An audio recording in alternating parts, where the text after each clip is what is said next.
Sénégal. Jaratu garu ba sonn mën nga jàngale gi te doo bouger doo fay weer nga élève te toll ci examen li nga soxla am na fi te mu gën a assuré école. Voilà, dans cette vidéo, nous allons voir les suites géométriques. Pour cerner le sujet, nous allons voir différentes parties, à savoir c'est quoi une suite géométrique, comment reconnaître une suite géométrique, comment déterminer la formule du terme général, comment démontrer qu'une suite est géométrique, comment calculer aussi la somme des termes consécutifs d'une suite géométrique, comment calculer aussi la limite d'une suite géométrique. Donc, nous allons nous atteler à expliquer ces différentes étapes. Une suite géométrique, ce qu'il faut comprendre, c'est que c'est une suite qui est définie à la base par récurrence. À savoir, si je veux connaître le terme U1 ici, il faut que j'ai d'abord le terme précédent. Donc, pour connaître le terme U2, il faut que je m'appuie sur le terme U1. Pour connaître le terme U3, il faut que je m'appuie sur le terme U2, ainsi de suite, ainsi de suite. Mais comment ça se passe? Donc, pour connaître U1, il faut que je quitte U0, j'utilise U0, et en multipliant par une constante Q. Donc, Q est appelée la raison. Et cette constante-là ne va pas changer. Pour trouver U2 aussi, je dois m'appuyer sur U1 pour calculer U2. Donc, je dois multiplier encore par Q. Donc, de proche en proche jusqu'à U de n plus 1. Donc, pour trouver Un plus 1, je dois m'appuyer sur Un. Donc, je dois multiplier par la raison Q. Pour trouver Un, je dois m'appuyer sur Un-1. Donc, Un-1 multiplié par Q. C'est ce qui me donne le terme suivant. Donc, une suite géométrique, pour trouver un terme, on utilise le terme d'avant qu'on multiplie par une même constante. Et cette constante-là est appelée la raison. Donc, la raison ici est notée par Q. Un est une suite géométrique définie de la manière suivante. U0 est égal à A. Un plus 1 égale Un multiplié par Q. Donc, nous avons U0 qui est égal à A ici est considéré comme le terme initial. Donc, ici, par exemple, U0 ici est égal à A. C'est le terme initial, c'est le premier terme. Et là, nous avons une relation de récurrence. Donc, n'importe quel terme qu'on veut, on utilise le terme d'avant multiplié par Q. Si je veux connaître U de 3, donc j'aurai ici U2 multiplié par Q. Si je veux connaître U de 5, j'aurai ici U4 multiplié par Q. Si je veux connaître U de 100 ici, j'aurai U de 99 multiplié par Q. Donc, c'est ça une relation de récurrence. Donc là, c'est ça une suite géométrique. Alors, comment reconnaître une suite géométrique? Donc, à l'aide de ces trois exemples-là, nous allons voir comment on reconnaît une suite géométrique. Pour le premier exemple, nous avons U0 est égal à moins 4, Un plus 1 égale à 3, Un. Donc, qu'est-ce qu'on constate? Ici, n'importe quel terme qu'on veut connaître, ici, on utilise le terme d'avant qu'on multiplie par 3. Donc, le 3 là est considéré comme la raison Q. Donc, ici, nécessairement, nous avons une suite géométrique. Pourquoi? Parce que si je veux calculer U1, j'aurai 3 U0. Si je veux calculer U2, j'aurai 3 U1. Si je veux calculer U3, j'aurai 3 U de 3. Et là, U0 est le premier terme. Donc, c'est le terme initial.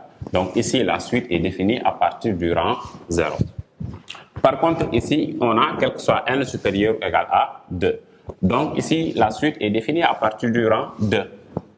Donc, U2 est le terme initial, est le premier terme. Et là, nous avons Un plus 1 est égal à 1 demi de Un. Donc, n'importe quel terme qu'on veut connaître ici, on utilise le terme d'avant qu'on multiplie par 1 demi. Donc, si je veux connaître U de 3, parce que je ne peux pas calculer U de 1 ici, ni je ne peux pas calculer U de 1 parce que la suite n'est pas définie au rang 1. La suite est définie à partir du rang 2. Donc, nous ne pouvons avoir que U de 2, U de 3, U de 4, ainsi de suite, mais pas U de 1. Donc, ici, si je veux connaître U de 3, donc j'utilise le terme d'avant, à savoir U de 2. Donc, j'aurai U3 égale 1 demi de U de 2.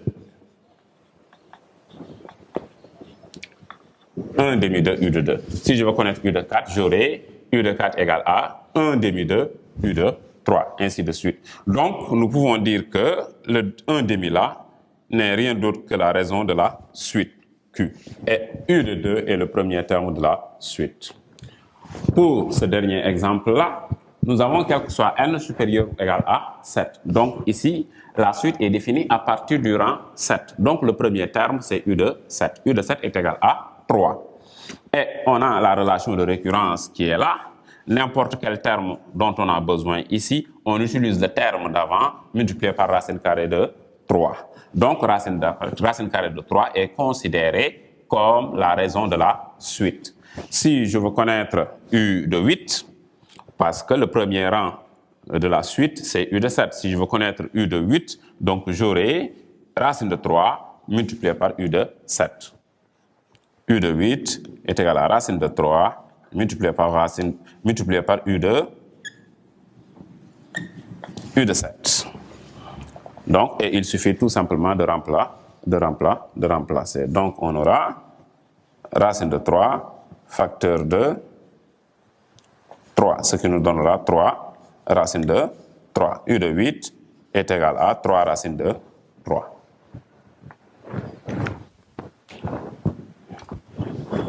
Là, nous sommes dans la partie où on doit démontrer qu'une suite est géométrique. Comment démontrer qu'une suite est géométrique? Une suite est géométrique si et seulement si, quel que soit n appartenant à grand N, Vn plus 1 est égal à Q multiplié par Vn. C'est-à-dire n'importe quel terme qu'on a, on prend le terme d'avant qu'on multiplie par la raison Q. Une fois qu'on arrive à exploiter cela, à le définir de cette manière-là, donc le travail est fait. Donc toujours pour démontrer qu'une suite est géométrique, il faudra essayer de sortir cette relation-là. Donc, on va essayer à l'aide d'exemples de voir comment démontrer cela. Nous avons un premier exemple où on a V de n est égal à 3n au carré plus 1. On nous demande si V de n est une suite géométrique. Vn est-elle géométrique? Donc là, avant de passer par la méthode de la démonstration, qu'est-ce que je vais faire? Je vais essayer de voir d'abord. Donc, par exemple, si je calcule V0, V0 est égal à 3 multiplié par 0 plus 1. Pourquoi? Parce que tout simplement, l'expression qui est donnée ici, c'est une expression explicite. Et lorsqu'on a dit que lorsqu'on a une forme explicite, le terme s'obtient directement à partir du rang n. Donc, V de 0, donc on utilise le rang 0. 3 multiplié par 0. Plus 1. Donc, le n là est remplacé par le rang. Donc, V de 1, on a 3 fois 1 plus 1, ce qui me donne 4. V de 2, toujours le rang est 2 ici. Donc, on aura 3 multiplié par 2 plus 1, ce qui me donne 13. Maintenant, regardons ici. Pour passer de V0 à V1, donc on voit qu'on multiplie par 4. Mais pour passer de V1 à V2, on voit qu'on multiplie par 13 quarts. Donc, on regarde bien, on constate que 4 et 13 quarts sont différents. Donc, on n'a même pas besoin de continuer. On sait pertinemment que la suite n'est pas géométrique. Pourquoi? Parce que tout simplement, lorsque la suite est géométrique, toujours pour obtenir le terme suivant, on doit multiplier par la même raison. Or, ici, nous avons 4 et là, nous avons 13 quarts. 4 et 13 quarts sont différents, donc la suite n'est pas géométrique. Donc, nous avons un deuxième cas ici. On nous dit, quel que soit n appartenant à grand N, Tn égale à 2 multiplié par 3 à la puissance n. On nous demande est-ce que Tn est une suite géométrique. Là, en regardant, on essaie de calculer les 4 premiers termes. T0, donc on remplace 2 multiplié par 3 à la puissance 0. Donc ici, on a n. Donc si on met T0, donc 0 prend la place de n. Donc on aura 0 ici, on aura 0 ici. 2 multiplié par 3 à la puissance 0, ce qui me donne 2. Pourquoi? Parce que tout simplement, 3 à la puissance 0 est égal à 1. Or, 1 est l'élément invariable de la multiplication. 2 fois 1 est égal à 2.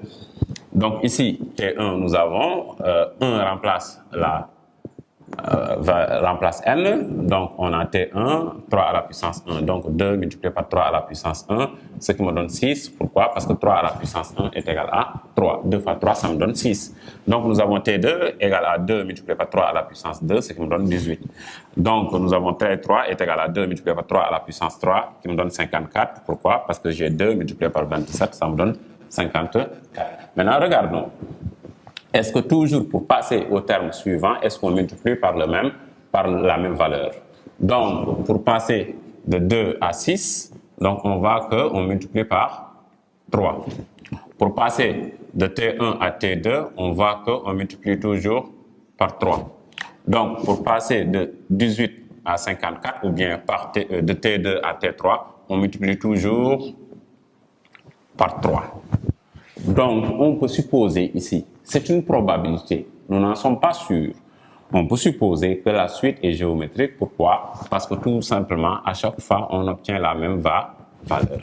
Mais ce n'est pas une raison pour dire directement que la suite est géométrique. Il faudra conjecturer, il faudra montrer que nécessairement, quelle que soit la valeur de n, petit n, donc toujours la relation sera vérifiée. Et pour cela, il faudra démontrer cette relation-là. Tn plus 1 est égal à Q multiplié par Tn. C'est-à-dire n'importe quel terme qu'on a ici, on utilise le terme d'avant multiplié par la raison Q. Nous allons nous atteler à démontrer cela.